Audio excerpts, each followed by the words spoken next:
What if everything you believed about gender, about women, was a lie? Friedrich Nietzsche, one of the most controversial philosophers in history, had some harsh truths to reveal, truths that still resonate today. But here's the gut punch.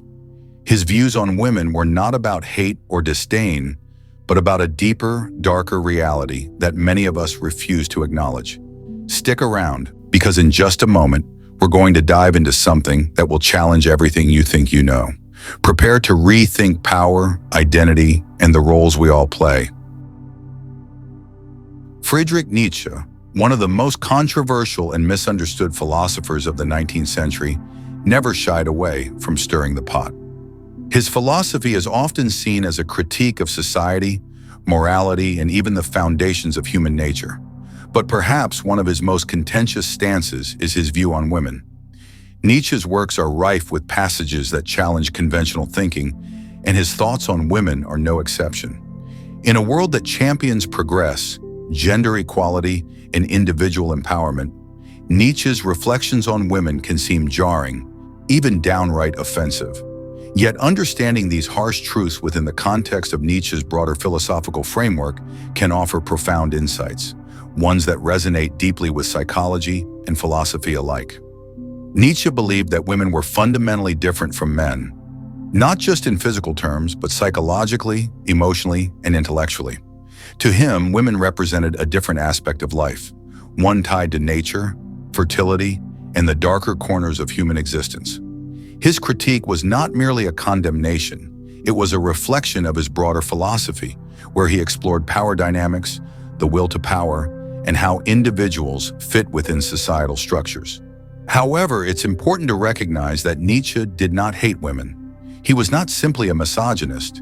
His philosophy was about challenging society's norms, including gender roles, and forcing people to examine the ways they conform to those norms, whether in the form of traditional masculinity or femininity.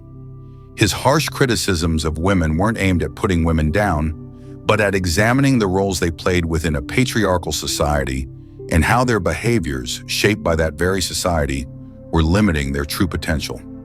Yet in the process, he reveals uncomfortable truths about the power dynamics between the genders, truths that many would prefer to overlook. Nietzsche's reflections on women challenge us today to examine not just the ways in which society has evolved, but how deeply ingrained ideas about power, gender, and society still shape our world. His harsh truths about women force us to face uncomfortable questions about what it means to be truly free, and whether our cultural narratives surrounding women are, in fact, as empowering as we believe. If you're enjoying this content, click the subscribe button and be a part of our channel. Thanks for your support. To truly understand Nietzsche's views on women, it's crucial to place them within the historical context of his life. Born in 1844 in Prussia, Nietzsche came of age during a time when Europe was grappling with the legacies of the Enlightenment, the rise of industrialism, and the decay of traditional religious structures. The 19th century was an era of rapid change, but also one in which rigid social structures, especially those governing gender roles, remained largely unchallenged.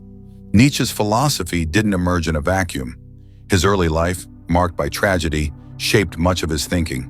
He was raised in a deeply religious family, with his father being a Lutheran pastor.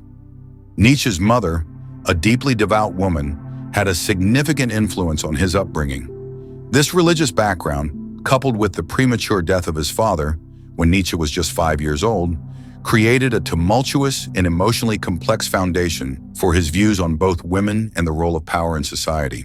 Nietzsche's personal relationships, especially with women, were fraught with tension. He never married, and his interactions with women were often marked by disappointment and disillusionment. Perhaps the most notable of these was his unreciprocated love for Lou Salome, a woman who was intellectually equal to Nietzsche, but who ultimately rejected his advances. Nietzsche's relationships with women were complicated by his own sense of inadequacy and alienation. These personal struggles shaped his philosophical critique of women, blending personal bitterness with intellectual exploration. At the heart of Nietzsche's writings on women was a belief in the essential differences between men and women. This was not just a superficial observation, but tied deeply to his philosophy of the will to power. For Nietzsche, the will to power was the fundamental driving force of human beings, and he saw this force manifested differently in men and women. Men, according to Nietzsche, were inherently driven to assert dominance, to conquer, to shape the world in their image. Women, on the other hand, were bound by their biological role in reproduction and nurturance, which Nietzsche saw as inherently limiting their power. Yet it's important to understand that Nietzsche's criticism of women was not necessarily rooted in an inherent belief in their inferiority, but rather in what he perceived as the roles they were forced to occupy by society. Women, to Nietzsche, represented the more passive, receptive side of human existence, a role which was, according to him, constrained by societal expectations. This view of women as the other, as beings whose power and identity were defined by their relationship to men, is a thread that runs through much of Nietzsche's work. However, Nietzsche didn't see this as something inherently negative. He believed that both men and women were bound by societal constraints, and his goal was to expose these shackles. His critique was aimed at breaking free from them. Nietzsche's philosophy can, in this sense, be seen as a radical call to question the roles assigned to both genders. It was an invitation to both men and women to transcend the limitations imposed upon them by society's rigid moral codes. But the question remains, if both men and women are bound by societal expectations, how can they break free? And are the freedoms Nietzsche advocates truly achievable for women, or are they doomed to be forever in the shadow of masculine power? Now let's delve into the psychological layers behind Nietzsche's thoughts on women. His critique was not just philosophical, but also psychological, rooted in his understanding of human behavior, social dynamics, and the underlying forces that shape individual and collective identities. Nietzsche saw human beings as creatures driven by their instincts and desires.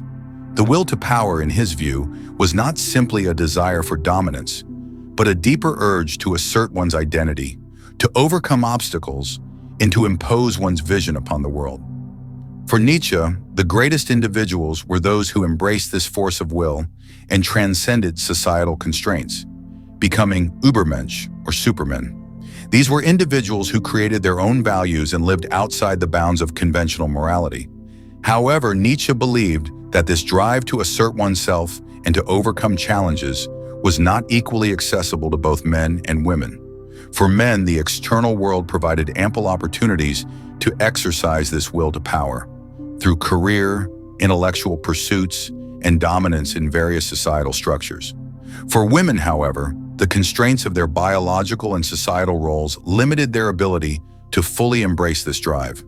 Women, to Nietzsche, were bound to their reproductive roles, which made them, in his eyes, less capable of fully realizing their potential for greatness. Psychologically, Nietzsche viewed this as a form of self-repression for women. He believed that women were often forced to adopt a passive, nurturing role that conflicted with the active, self-assertive nature of the will to power. This repression led to what Nietzsche called the slave morality, a system of values that rewarded submission, meekness, and self-sacrifice, traits that were often associated with femininity in his time. Nietzsche's critique of women was, in part, a critique of this morality, which he saw as antithetical to true freedom and self-expression. But it's also worth noting that Nietzsche's psychology of women was deeply contradictory. While he criticized women for being passive and submissive, he also recognized their potential for power, though it was often expressed in indirect ways. In Nietzsche's view, women's power was often more subtle, manifesting in ways that could manipulate and control men.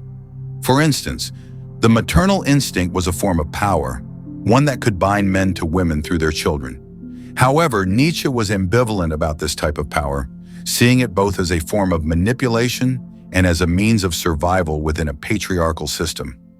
Psychologically speaking, Nietzsche's view on women reflects his broader philosophy of human nature. He was deeply interested in the forces that shape human behavior, forces that often operate beneath the surface of conscious thought. In his critique of women, Nietzsche was not simply attacking a group of people, but was questioning the deeper psychological structures that allowed society to maintain certain power dynamics. Now that we've explored Nietzsche's harsh truths about women, it's time to look at how these ideas play out in today's world. Are Nietzsche's critiques still relevant, or have modern philosophical and psychological advancements debunked his theories about gender? Are we, as a society, truly ready to embrace the freedom Nietzsche envisioned for women? Today, Nietzsche's thoughts on women are often criticized as outdated and misogynistic. Feminism has evolved significantly since Nietzsche's time, and the gender roles he described have been challenged by social movements that seek to empower women and deconstruct traditional ideas of femininity. Yet despite these advancements, Nietzsche's critique still holds a certain power. His views about power dynamics and societal constraints remain incredibly relevant, especially as we continue to navigate issues of gender inequality, patriarchy, and the search for personal autonomy. Nietzsche's belief in the need for both men and women to transcend societal norms has become a rallying cry for contemporary feminists who seek not just equality, but liberation from the restrictions imposed by both traditional masculinity and femininity. Nietzsche's idea of the Übermensch can be seen as an embodiment of the feminist desire to break free from societal expectations and embrace a more authentic, self-determined existence. In a modern context, Nietzsche's critique of women's roles can also be interpreted as a challenge to the ways in which society continues to limit women. Despite strides toward gender equality, women are still often expected to conform to certain roles, whether as caregivers, mothers, or nurturers. Nietzsche's philosophy invites women to question these roles and challenge the societal pressures that define them. But the question remains, in a world where gender expectations are constantly shifting, how can women truly embrace the will to power and live authentically? Nietzsche's ideas may be uncomfortable, but they also serve as a powerful invitation to challenge the status quo. His harsh truths about women force us to confront the ways in which we continue to define and restrict gender roles, even in an era of supposed equality. Nietzsche was not offering simple solutions, but challenging us to think more deeply about the structures that govern our lives. What would it mean for women to embrace the will to power fully? Could we see a future where gender no longer dictates the limits of one's potential, where women and men alike are free to assert their identities without fear of societal judgment?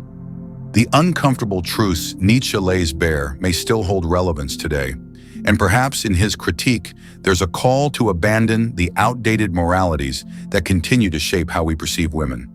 But in a world that still grapples with patriarchal systems, how close are we really to achieving this liberation? Nietzsche's philosophy is not easy to digest, nor should it be. His harsh truths about women demand reflection and force us to confront uncomfortable realities. Are we still bound by societal expectations, or are we truly free to define our identities? So let me ask you this. Do you agree with Nietzsche's analysis of women? Is his critique a necessary call to break free from the confines of tradition, or has our understanding of gender and power evolved beyond his theories? If this message makes you feel something, don't just keep scrolling, like the video and press the subscribe button. Your thoughts matter. Comment below and let's dive into this conversation together. What do you think Nietzsche would say about the gender dynamics of today? Let's discuss.